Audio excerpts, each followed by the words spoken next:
Vehicles up to 4 years old. Participating retailers. 50% deposit on minimum £7,000. Conditional sale. Terms, eligibility, guarantee requirements and conditions apply. Volvo Car Financial Services. Service offer subject to servicing schedule. T's and C's apply.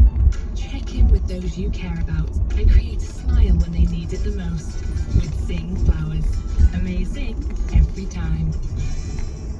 Little Red Riding Hood has been trying to sell her grandma's home for some time now, but the estate agent's shiny, sharp teeth have left her with sweat on her brow. Oh, trust me, darling. I just want what's best for you. Hence the added fees.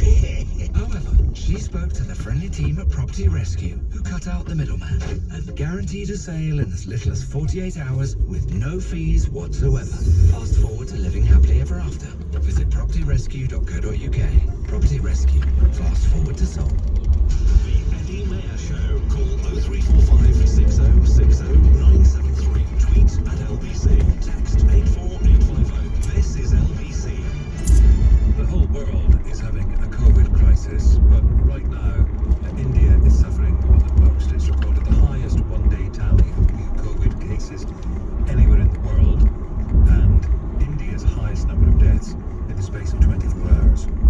We've heard from correspondents about some of the reasons for that. I'd love to hear from you. Many people in this country have links to India. If you do, you could help shed light on what's going on the ground. 0345 6060 973. Isha is in Tunbridge Wells. Isha, how are you tonight? Welcome. Hi, thank you. I'm alright. How are you? I'm fine. You got family in India? Yes, I've got my parents, my in-laws, extended family, everyone in India. It's just me and my husband and our 4-year-old boy who lives in the UK. We moved to UK roughly 7 years back, and everyone is in India in terms of our family. The overall situation is really, really concerning, really worrisome, and the way the government is managing the overall COVID crisis is appalling. It's like there is nothing they are doing, nothing. After the first wave last year, people just dropped their guards, everything was open, life was just, all the COVID did exist in reality, but in India, no one really bothered to understand that we are still not out of the woods. We are still in a pandemic. People were not wearing masks. The government did not do anything to ensure that people abide by the basic rules. It's really terrible. The hospitals, they don't have sufficient beds, sufficient oxygen supply. And with India going on the red list from this Friday, my family, they can't travel to the UK, we can't go to the UK, we can't go to the India. And it's been almost 2.5 years, we haven't seen our family. My little boy misses his grandparents, and I miss my parents. We haven't seen them for such a long time in person. Overall, very concerning situation. I'm really worried. I can hear that, Isha, and I'm sorry you're going through this. How are your parents? How do you keep in touch with them generally? Generally, it's just FaceTime, WhatsApp, regular calls. I mean, I'm talking to my parents or my in-laws like on a daily basis. My dad, he was getting retired end of this month, and after good 30 plus years of service, he doesn't even have a proper farewell at the end, at the end of his service. So it's just sad to see how things are going on at the minute. I've just asked my parents and in-laws to just stay at home and just ensure that they are abiding by the rules and not meeting anyone in person. Try to stay indoors as much as possible. I just hope the overall situation improves in India. How are their spirits? How are they feeling? What do they tell you? Very low, to be honest. It's just because they're not meeting anyone. And the overall news is very discouraging as well. Like, I've had relatives, elderly relatives who passed away quite recently because of COVID.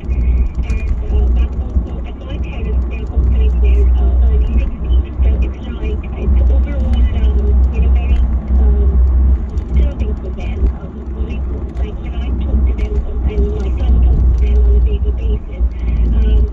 They do feel happy and they do feel, a bit their attention gets diverted for some time. But even so, it's not the best situation they are in.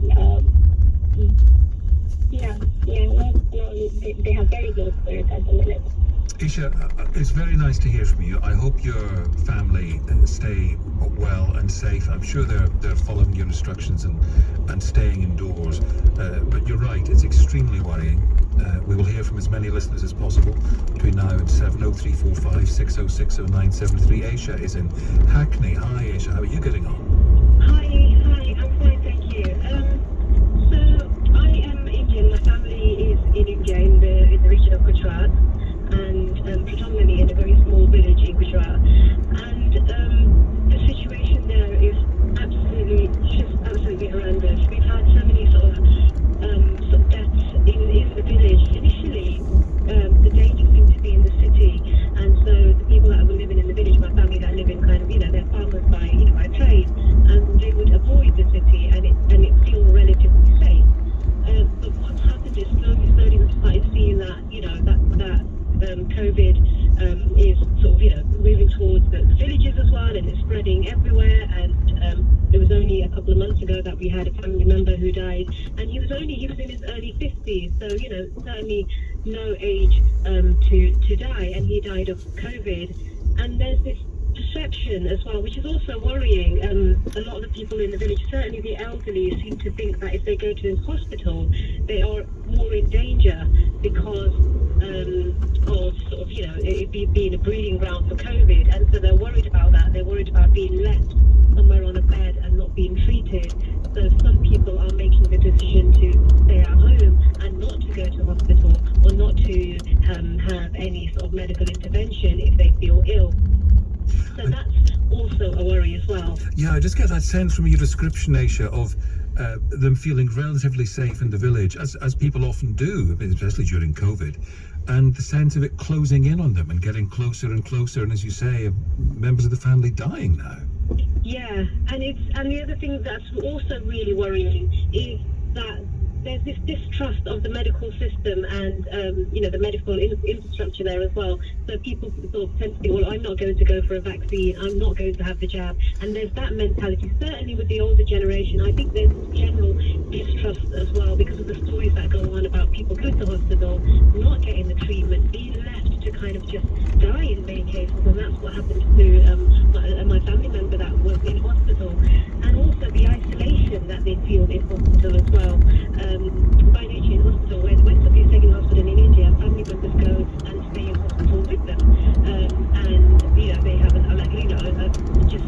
one room and the family members are there, and the family members are the ones that sort of do all the feeding and the taking care, and the medical people come in and they provide the medication. But because with COVID, because family members aren't allowed, there is this feeling of isolation, and people kind of distrust the medical system there as well. What's it like for you? I mean, it's always hard having family overseas, but during this, as this crisis worsens, how are you coping? Well, it's really difficult because I have my mother-in-law who's in India. She went there last year to visit her brother, and while she was there, her brother passed away, and she's been making numerous attempts to try and come back to England. And initially, the COVID cases here were so high that she was a little bit afraid of coming back on a plane, with so many other people. And now when she was kind of ready to come back and the COVID cases here were low, it's now India that's in trouble, and she can't seem to get out because obviously India are on the red list now, and the whole sort of fear of being quarantined when you come here, when you're sort of 70, 80 plus of age,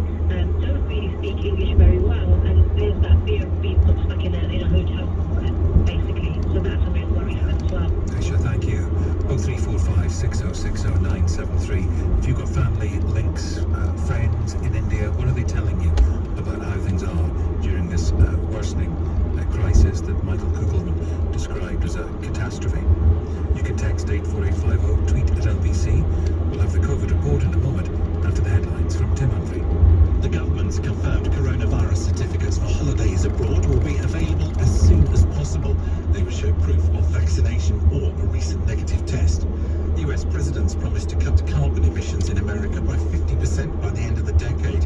Joe Biden's held a virtual summit telling other world leaders this is a decisive decade for tackling climate change. Boris Johnson's offered an unreserved apology for failures to properly commemorate black and Asian service personnel who died fighting for the British Empire. A report found many were remembered collectively, while their white counterparts had individual headstones. The weather clear and cold across much of the UK tonight, with a widespread frost, cloudier across northern Scotland, and a low of -1. Nick Ferrari at breakfast, LBC. This is Energy Secretary Kwasi Kwarteng. Are you convinced that the Prime Minister behaved appropriately in all his dealings with Sir James Dyson? We were in a situation where there was a crisis, thousands of people were dying, and the Prime Minister had to act very quickly to make sure that we had ventilators here in the UK. Are you concerned that it would appear a lot of businessmen and women seem to have access to the Prime Minister through his mobile phone number? There was a real need to make sure that we had ventilators, and if that means having direct contact with people who produce these things, I think that makes sense. Nick Ferrari at breakfast, weekday mornings from 7. Listen live on Global Player, LBC. Right, you know what to do. Same deal as last year. Let's go for a take. The Mayor of London and London Assembly elections are taking place on The 6th of May. the 6th of May. Got it. Right. Let's try that again from the top. Understood. The Mayor of London and London Assembly elections are taking place on the 6th of May. Find out how you can take part at londonelects.org.uk. Have your say. Great, that'll do nicely. Hey Harry, hello mate. Any tips for the horses? It's going to be one hell of a race, that's for sure. Oh sorry mate, I've got Michael Owen on the line. Yeah Michael, hello Gaffer. What do you fancy in the big race today? Oh I think the favourite will win it by a distance. I'm not sure he'd handle these conditions. I like the one at the bottom of the handicap. Your best bet is, oh sorry lads, I've got to run. I'm teeing off in 20. Whether you listen to Harry or Michael, make your best bet at BetVictor. Search online for latest offers. 18 plus, be gamble aware. Please gamble responsibly. I'm Nimka Ali, host of Common Grounds. Join me as I welcome guests looking for mutual understanding on key issues that matter to both of us. Listen and subscribe wherever you get your podcasts. Everyone can now get free rapid COVID-19 tests twice a week. They show your results within 30 minutes. They also show you're doing what you can to protect your loved ones, your friends, your workmates, and that you want to keep life moving again. Around 1 in 3 people who have COVID-19 have no symptoms and are spreading it without knowing. That could be a friend, a relative, a workmate, it could even be you. Rapid testing is UK/get tested. Let's take this next step safely. Jump out of that loungewear, update your wardrobe, and treat yourself to a haircut. It's time to see loved ones. With places now opening, are you prepared? Get ready now with an approved used car from Volvo, because this weekend is the Volvo Select event. With 0% APR finance on an approved used car and 2 services for just £199. Our showroom doors are now open for you to visit in person. Just book online for a real or virtual appointment. We can help either way. Visit volvocars.co.uk. Used vehicles up to 4 years old. Participating retailers. 50% deposit on minimum £7,000. Conditional sale. Terms, eligibility, guarantee requirements and conditions apply. Volvo Car Financial Services. Service offer subject to servicing schedule. T's and C's apply. Julius Caesar here. I have trust issues. Probably because my friends betray me to death. So when I need a tradesperson, I don't trust them. I trust Checkatrade. They check all their tradespeople and check the reviews are real. So I know they'll get the job done right without the treachery. Recommendations you can rely on. It's Lidl's biggest ever garden event. Get this Karcher pressure washer for £149, or a petrol lawnmower for £99.99, and a round barbecue for just £24.99. All this and more in Lidl stores from the 22nd of April. Now that's big on quality and always Lidl on price. Subject to availability, selected stores excluded. This is LBC with Eddie Mayer. Call 0345 6060 973. Tomorrow morning at 4 o'clock, India officially joins the UK's red list of countries. So interesting hearing from Aisha a moment ago, a relative who thought about coming here at one time, but our rates were terribly high. Now she would want to come here again, but the country's going to be on the red list. Very interesting to me to hear personal accounts of life in India during this appalling crisis, the highest one-day tally of new COVID cases anywhere in the world in India. As we heard from CNN 18 in Delhi a few moments ago, the prediction is the peak is still weeks away. It sounds horrific.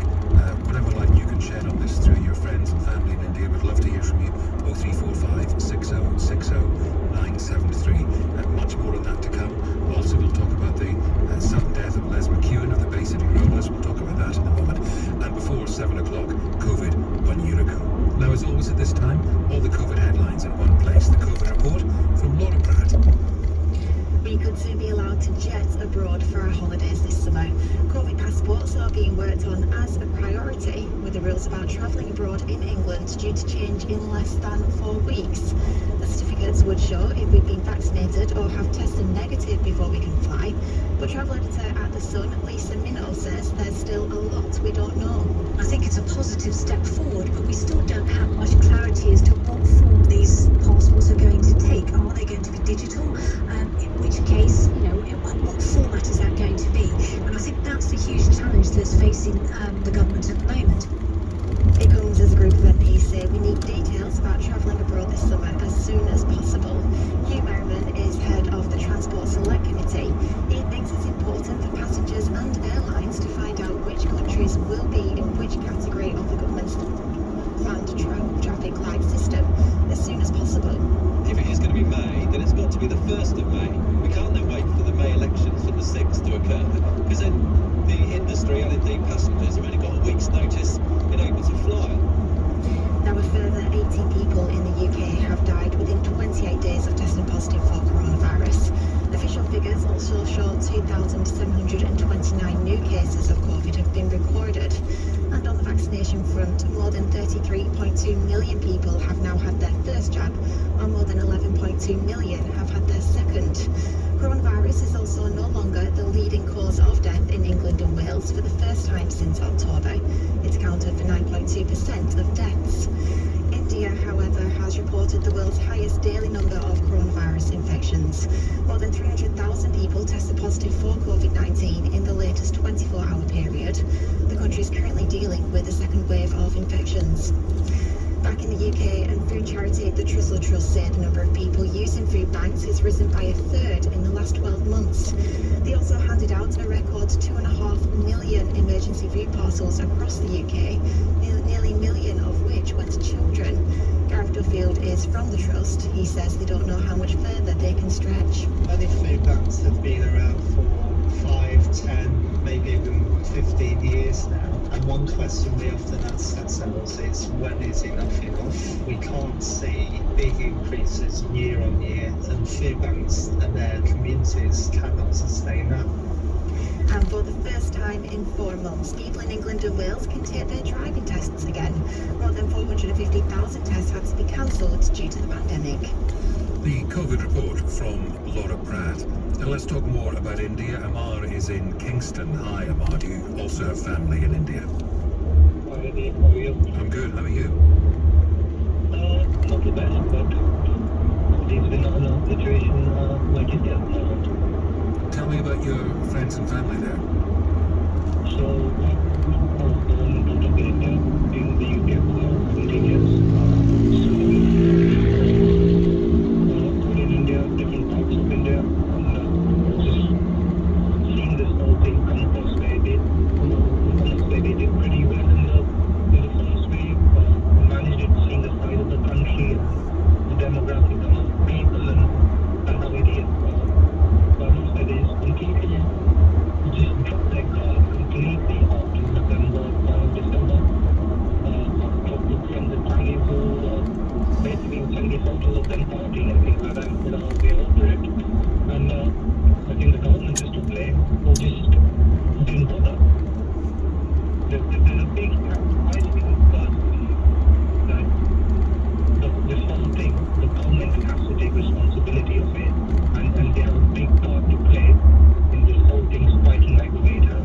Was the messaging then, was the message to the public, this is over, relax? Well, when you open cinema halls at 100% capacity and you open nightclubs, what's the message you're giving? Because that doesn't come without the government's kind of stamp or them allowing you to do so. And people, as we've heard, going to religious festivals in their hundreds of thousands.